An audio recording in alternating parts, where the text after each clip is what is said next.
Good morning. My name is Chelsea from Teaching in Pearls. I'm a K-6 music teacher in Cincinnati, Ohio, and this is a day in the life of a virtual music teacher.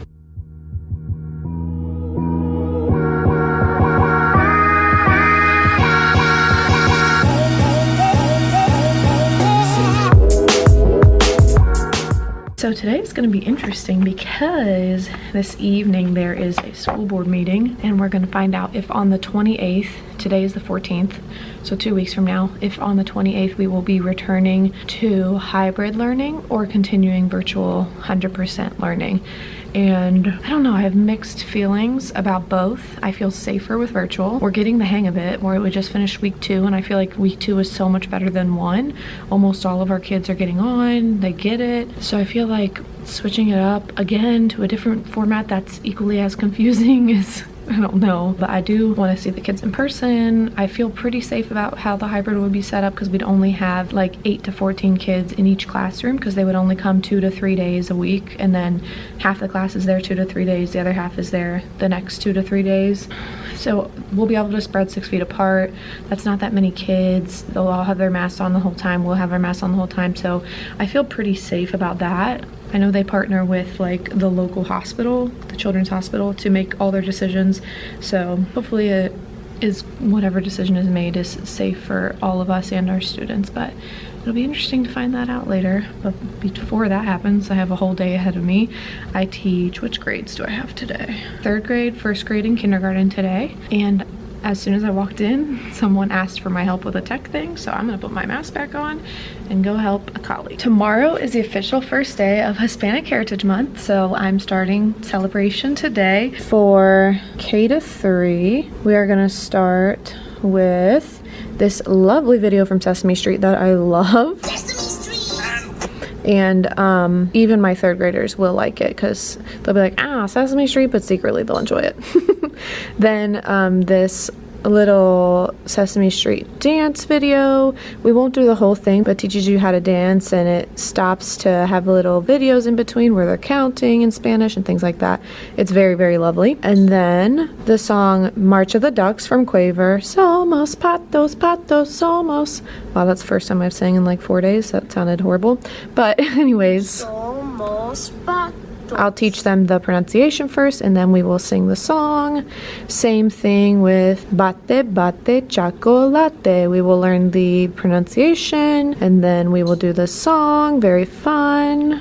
Has a video with it. Then this is a clip from Coco, which I will have to replace, it looks like. Just tying in that Coco was based in Mexico and Mexico is part of a Hispanic Heritage Month because a lot of my students have seen Coco, so that's like a good connection for them to be like, oh, that's what that is. And then with the 3rd, 2nd, and potentially 1st grade, there's this whole thing with an interview with a mariachi band and stuff, so I will probably go into it with them. I will not probably go into that with kindergarten, but that's pretty much all I have. That does take a while to get through because there's a few songs to learn, and we will like end up pretty much repeating the songs and stuff in the next lesson. But for the big kids, a little bit different. They will watch a video interview, or they will watch a video performance of a mariachi band, 2 interviews, another video performance, another 2 interviews, another video performance, another 2 interviews, and then 1 more performance. So really for the big kids, we're really just focusing on mariachi. And I think I also last year showed them the Sesame Street video, and I think they actually liked it, so I might throw the Sesame Street video back in for the big kids because they secretly like the baby stuff too. So I'm gonna go fix a couple of those links. Like, I didn't even realize the Coco one didn't work. I didn't check it. I just assumed it was still good. Good thing I just went through it like that.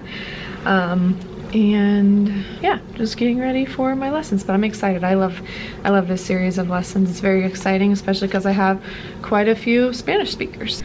Okay, I just created an assessment. I have never done a test digitally for my students, but for 3rd grade and 5th grade, I do want to collect some kind of written assessment. 2, 1, and K, I'm definitely just grading them based on participation and effort. And 3rd through 5th, that's mostly how I'll be grading them too, but I also would like to collect this data for them because they are old enough that I do trust that they'll be able to complete this quiz without, you know, needing to be in the space with me, versus like K1, 2. I think it's unfair to give them a digital assessment because I'm not sure they would be able to A, fill it out by themselves, and then what's the point, because their parents would help them, and B, know how to like read it well enough to take it by themselves. But I think what we're going to do is I'm going to try this with 3rd grade today, because I have them in just a few minutes actually, and I'm going to have them take the test while we are on Google Meet together. So I'll send them the link to this in the chat, and then they'll open it up and I will read through the questions through Google Meet for them while they are taking the test. And then once they're done with the test, they can be done for the day. So they might get, you know, a shorter amount of time. They might get more time to ask me to repeat questions, things like that. So I'm excited to see how it goes. If it goes really poorly, then I don't have to, you know, take this as a very serious assessment. I can just say, okay, well, that obviously didn't work for 3rd grade.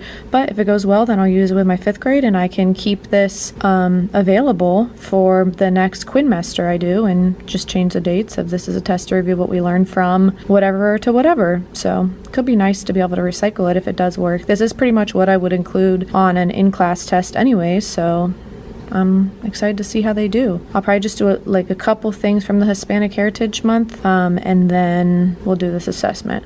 Or I might start with the assessment just to see how long it takes. I don't know. I'm just going to decide when I press play on Google Meet. Okay, so the quiz actually went pretty well. All but one kid submitted it during the time, and both of my ELL students in that class submitted it. Oh wait, all the kids submitted it. Oh, perfect. She just finished it. Let me message her telling her I received it. Okay. Perfect. So I got grades from every kid who completed it or who was online, which is perfect. Let me put her grade. I will say scores were not great, and I think that's a reflection of a couple of things. One, they rushed through it because some of them completed it in like 2 minutes. I know they did not take their time to read everything. Even though I was reading it for them, they still rushed, a couple of them rushed through it. Two, I think this is a new format, and so I think if we retook this quiz in the same format again, they would have been used to it, familiar with it, and they will do better. So I'm gonna keep these grades as a general idea. Overall, they pretty much almost all scored the same, which was technically like a failing grade based on the points, but that's good. Overall, they had the same issues and understood the same stuff, so that's a good place for me to understand what we need to work on a little bit more. And yeah, every single kid submitted it, so perfect. That went really well. They didn't have any questions on like how to submit it. They seemed to understand that very well. It was more so like actually not knowing the answers to the questions. So I did add at the end, it says, do you want Miss Hillard to know anything? And I got a couple cute answers. You're the best music teacher, good class, and I like learning with Miss Hillard. And then one yes and one no. So that went really well. It did take the whole time, the whole 30 minutes, because I had a couple kids hopping on late. Like one kid was like 15 minutes late, so then I was reviewing the directions. So I need to make sure that if I am doing it this way, I am staying on for all the kids who hop on late. And then I just sent a copy of the quiz to all the kids who were absent from class so that hopefully they'll complete it. I guess we'll see how many of them complete it, but overall, it went well. I like your mask today. That's fun. I like it. Is it new? Yeah, maybe. Maybe. I like it. Here's my mask today. Today my mask is tie-dye. Wow. Monday is over. My kindergarten attendance was so bad today. I don't know what happened. I'm gonna talk to their teacher.